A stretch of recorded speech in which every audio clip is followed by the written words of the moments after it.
Sila ang Ayayay Pamilya na patok sa masa ngayon. Million views ang kanilang mga content na talaga na nakakaaliw. Tara, kilalanin natin ang Ayayay Pamilya. Hindi na siya nakapamili eh. Seryoso kayo? Ano seryoso kayo? Di ba sabi ko kay Diretang kambing yung inaano ko? Tara na, ba't kayo mukhang? Wala na kasi akong pera pang gastos sa'yo.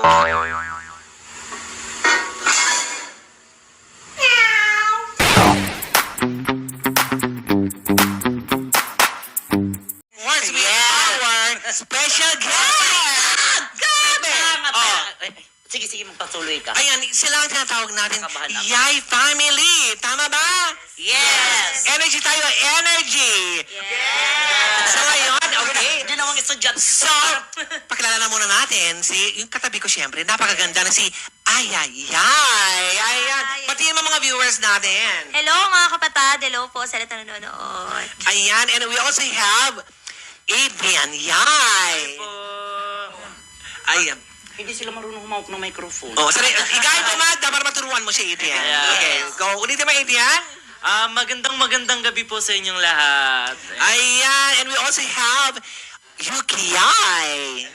Ako po si Yuki Ay ng Pamilyay. Ayan, okay. Meron na. Again, si Energy. Hello po, ako po si Yuki Ay ng Pamilyay. Hello po, magandang gabi po. Ayan. Wait lang, bago mo ipakilala yung last, wag mong yayayain yan, inaano si UK ng energy, baka mas lamang ka pa ng energy dyan. Walang talaga ng trabaho dito. Talaga ba? Oh, Sige. yes. Masusubukan natin yan. Yes. Yuki. Anyway, of course, last but not the least, we have Kim Gomez. Magandang gabi po sa lahat. Ayan. Okay. Parang may something, nung pinakilala mo yung tatlo, mahina lang, pero yung sa kanya, malakas na malakas, dapat fair lang. Ulitin natin. Ay, wag na. Ay. Adrian Yay. Yuki Yay. And then Kim Gomez. Eto na nga. Bago magkatanungan ng lahat, tatanungin muna natin sila, bakit yay? Oo nga pala. Saan ang galing yung yay? Isa ba siyang alamat? Angkan ba siya ng mga mayayaman? Ginawa nyo lang ba? Saan ba? Oo nga. Mm-mm. Para sa kanta. Sige, ako lang sasagot para sa apat. Okay, go. Okay. Apo. Actually kasi ang nickname ko po kasi talaga is Aya lang. So nag-iisip po kami ng kapatid ko kung ano yung magandang pangalan na mabilis matandaan po ng mga tao. Tapos naalala po namin yung kanta ni Miss Aramina na yung Ayayay pag-ibig. May kamukha nga siya, no? Tapos, Ang grabe naman influensya ni Aramina sa inyo. Di ba? Yes po. Ano yun? Kanta, paborito mo ba? Napakinggan nyo? Nabiglaan lamang na doon na form yung yay. yun po, yung biglaan lang po na naisip namin na Oo. Ayayay. Siyempre, Ipopronounce po siya, parang laugh din po siya na parang ayayay. Ayayay, ganon. Di ba? parang, kilitiin mo nga ako. Bawal pala dito sa ano na. Oo. Nababagay ka naman, Magdalena Fag. Yay ka rin naman sa kanila. Yaya. Buti na lang, bawal dito magmura na.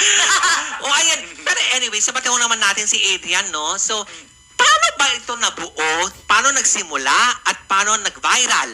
Okay? So, lahat kayo pwede sumagot doon. But I want your answer first. Pero simula ng fetus ka pa. Ano yung kwento mo?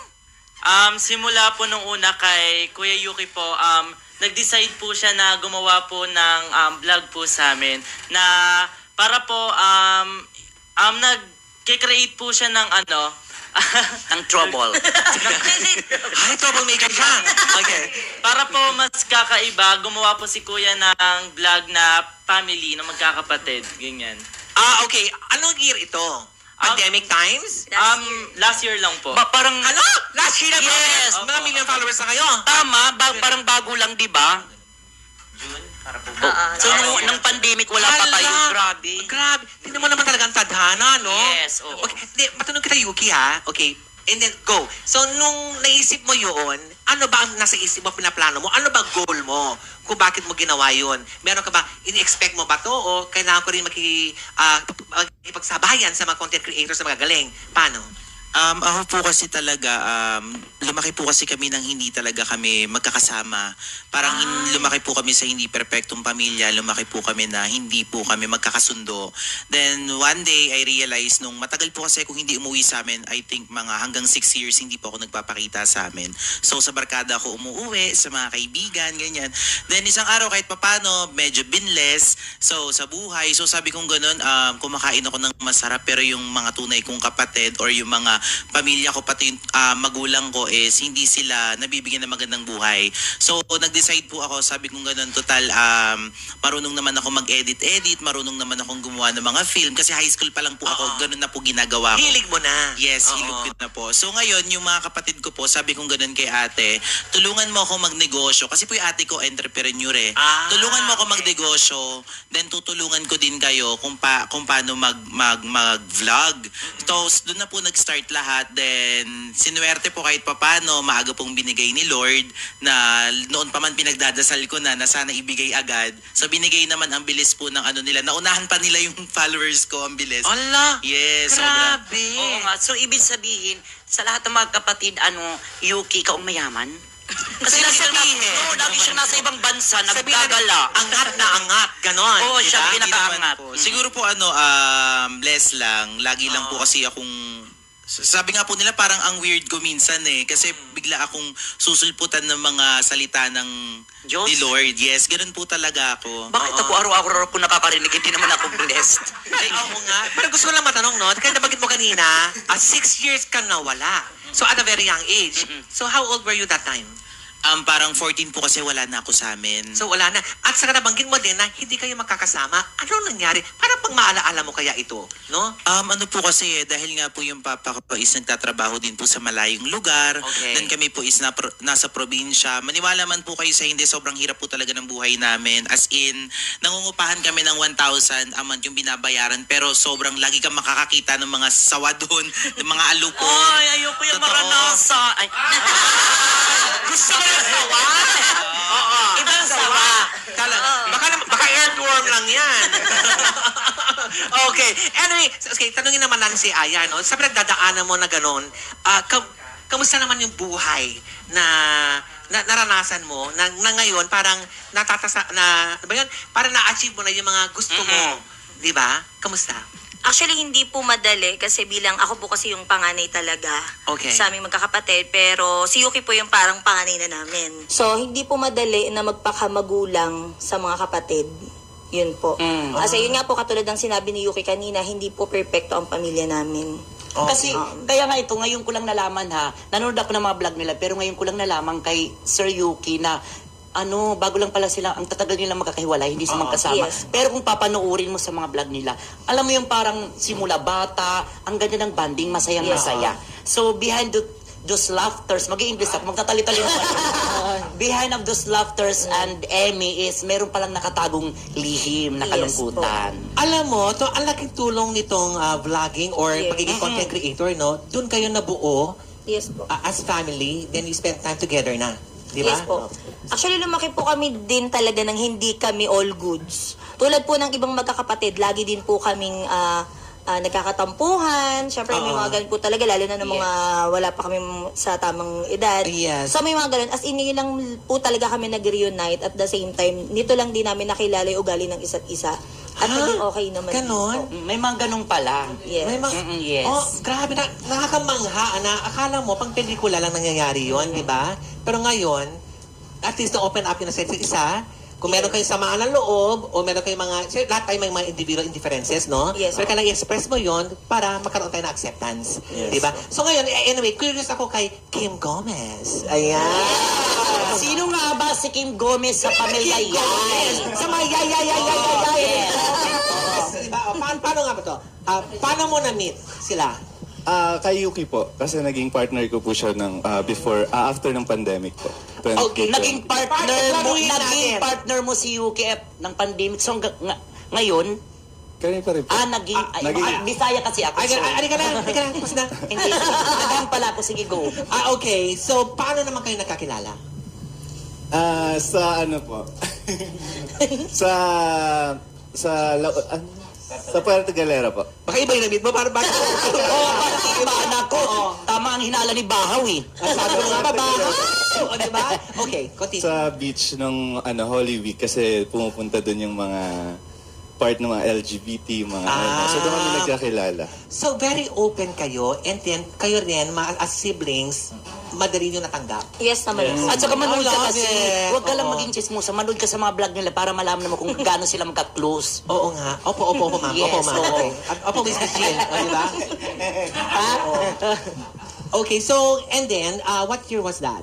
Before yung na-build itong, 2022 po. 22. So, it's been 3 years. Magti 3 years. Congratulations! Diba? Sa mga, siyempre, oo nga, pagmamahalan ng LGBTQ. At ikaw naman Adrian, Yes po. anong nangyari sa ating dalawa? Anong nangyari? Hindi kasi nakikita ko siya, ito totoo lang, walang halong ime-ime ha. Sasabihin ko na bahala siya masaktan, hindi naman siya yung tipong kagwapuhan talaga. Pero mahal siya ng camera, ng person. Mahal, siya, yung niya, hindi ko paano ba masasabi pang masa. Hindi ko mahal kung pag may pera na siya.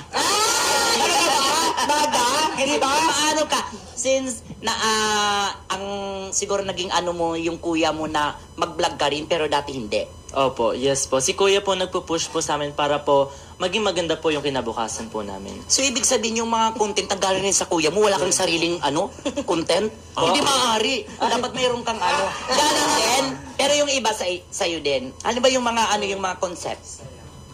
Mga mga dance po, singing. Ayan Galing po. kay Sir Yuki? Yes po. Tas, Ay, ano ba to? Okay. So, baka nagtutulungan kayo. Yes, oo. Pero matanong ko, di ba, ang tawag sa inyo is content creator or vlogger? Para yun at in one sila. Okay. So, pagkakaiba niyan, yung level of personalization. Okay? Kasi ang vlogger, usually, more on sa personal life nila, live vlog, nasi-share nila. Pero sa content creator, you can content anything. Pwede sa reading, gagamit ka ng mga ganon. Yun. So, both. yes O para po. sa akin, 2-in-1 sila kasi nanonood ako kahit mga nangyayari sa buhay, kahit saan-saan lang sila pumupunta. Okay. Random lang. So, paano na kayo nagkakasundo sa content? Kasi si Magda, di ba, kilala niyo si Magdalena Fox? Siyempre, Di ba? sa Orange at joke lang. Kung si Magda, kasi nagpaplano siya ng kanyang content, hindi basta-basta. Alam niya talaga na ito, viral to. Kaya sabi, alam ko million, which is nangyayari. Di ba? Sa inyo, paano na yung formula nito? Ay, ako nang sasagot. Si Sir Yuki kasi siya ang nagsasabi kung paano mo nyo ipopost, anong oras, ganun. Yes! Oo. Okay. Yayay? Yaya? Malapit na! Ay na yay! Ay, pag-ibig. Okay, go. Yung content naman po kasi namin is about sa family. Kadalasan po kasi yung sa amin is prank po. Ayun. And yung prank. daily po na nangyayari din talaga sa amin. Ganun po. So, yung prank na yon naging mabenta siya at saka inaabangan na ng marami kung anong susunod. Yes po, Ganon. mga ganun po. Hala. Ano naman ang role ni Kim dito? Naging party ka na rin sa kanila. Yes po. Ay, parang nakita ko na yun sa kotse. Nasa kotse. Siya nga, yung birthday ni Sir Yuki na bumili sila ng sasakyan. Parang may manood ako. O, pamilya. Kayo pala yun. Sila. Paano na? Ay, hindi mo nga nakita. May pictorial nga sila photoshoot ng ikakasal na. Ay, talaga? Ay, talaga hindi ko na-inform. Pero anyway, ano yung nabuo? Paano nabuo yung content na yun sa loob ng kotse? Yung content po kasi namin more on couple sa mga LGBT. Mga Ay, patok yan, di ba? So, Magkakaiba po kasi kami. so magkakaiba kayo. So, alam mo na, Lars. Shout out kay Lars Pacheco.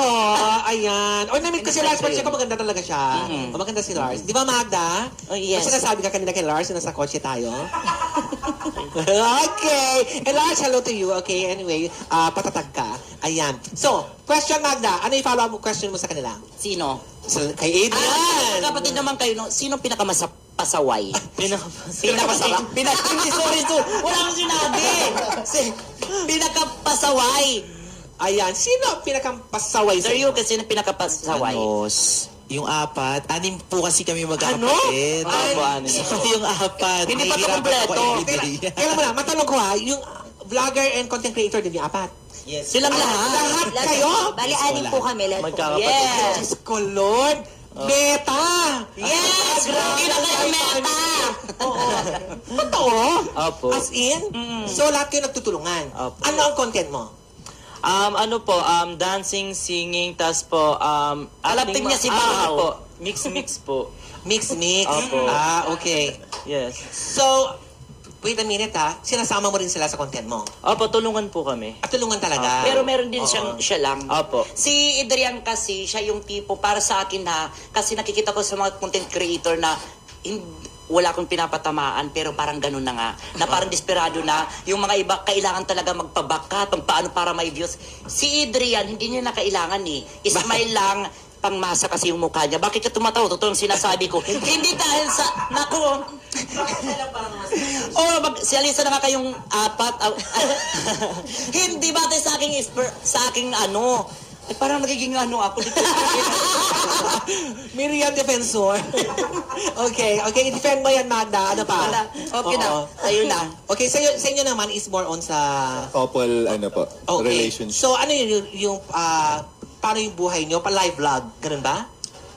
Ano po kasi, meron po kaming pinaka-main vlog po talaga, which is yung page po ni ate. Kay ate ko po kasi lahat pinangalan. So, Ay, nakalagay, ang dahil po sarap siya po yung panganay namin. Oo. So, nakalagay po doon, Ayayay, Familiay.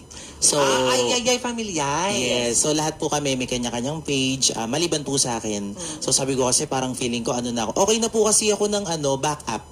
Kumbaga kung may actress, may supporting actress lang eh. Kumbaga Oo. okay na ako doon na ako po kasi yung ano po sa amin naggagawa po, nagsusulat, nag-iisip din po ng content sa lahat. Then ako rin po yung nag-edit. Pinaplano nyo talaga. Oo. Kasi ang inintindi nyo rito, syempre, yung viewers na Yes. sumusuporta sa inyo. Yes po. Diba? Ang galing. Tulungan kayo.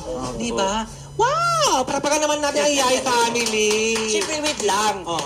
Kasi maano na mga mamaya marami pa tayong malalaman sa kanila. Siyempre, dapat mapakinggan naman natin ulit ang boses ni Adrian. Bakit request ko? Gusto mo kumanta si Adrian? Yes. Kakanta ka ba? Oo. Sige lang po. O, walang makukontra. Talaga ba? Okay. So, meron bang team song ang Yay family? Meron na ba kayong parang jingle? Di ba may mga ganun minsan? Meron na ba? Wala pa? Ayun, yun. Ano ang logo ng Yay? Yung pinaka-logo po namin, iba-iba po kasi eh. Pag po halimbawa may kagaya po niyan ngayon, 6 po kami magkakapatid. Dati po kasi kasama po sila.